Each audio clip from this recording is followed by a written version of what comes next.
good morning mga ka-tripping. At syempre, Carlito Romantico. Bale, may binibenta na naman ho dito sa Bakaking Eagle Crest na brand new bahay na actually nandito sa aking likod. Meron po siyang 4 bedrooms, 3 CR, at syempre, meron po siyang garahe.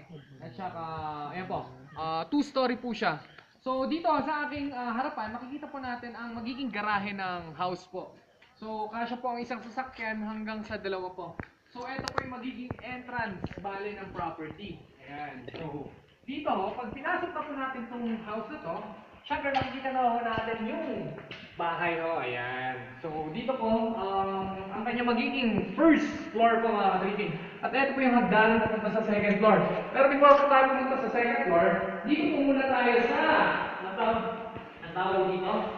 Actually, makate, kaya tinakabot mo.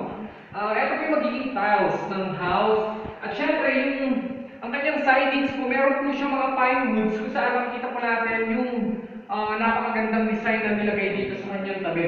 At syempre dito meron po siyang concrete, bali pinatungan na po ng pine woods. At syempre dito may mga CR, ayan. So yan po. So meron po siyang toilet and bowl dito sa sidings. And meron din po sa kabila.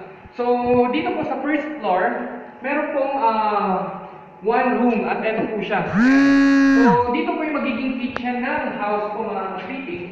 At syempre, ayan o. So, may mga hanging cabinets, naka-granite na po. So, yung flooring po niya naka-tiles, so wala na pong problema. At syempre, meron pong garden po dito sa likod na medyo sobrang luwang actually. Pwede po maging laundry area at maging dirty kitchen. At saka ito po yung lalagyanan ng tangke. So, pwede po tayo maglagay ng barbecue, dirty kitchen, or anything, any party dito sa likod since maluwang po ang kanyang magiging garden sa likod. Ayan. Yan po yung magiging tangke po niya mga ka-tripping. So, syempre, akitin po natin yung second floor ng bahay mga ka-tripping. Ayan.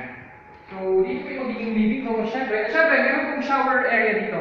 Shower area, tsaka sa kabila, toilet and bowl na po. So, dito po, magiging hagdanan. Ang architect po nito, mga ka-tripping, siya po yung isa sa naging mga presidente ng group of architects dito sa Baguio. So, dinesign po niya ito ng buong puso po niya.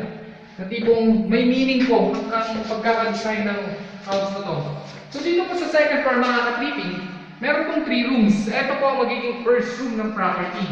Ayan, sobrang maluwang ho ang property at syempre maganda yung installation ng ilaw. So, naka-paint na po siya. Syempre, may mga built-in cabinets na rin po. Ito po. Ayan. So, pasukin po natin ang magiging second room ng house. Ayan. So, dito po ang kanyang magiging second room. Ayan. So, maluwang din po siya. May built-in cabinets. Painted. At syempre, dito po ilalagay yung magiging kama. So, dito po sa second room mga ka-tripping, meron po siyang common CR. Ayan. So, naka-tiles na rin po at may magiging shower area at ito po yung bowl and the lavatory po. So, pasukin na po natin mga ka-tripping ang magiging master's bedroom ng house. So, ito po mga ka-tripping, kung titignan po natin, ang taas po ng ceiling ng master's bedroom.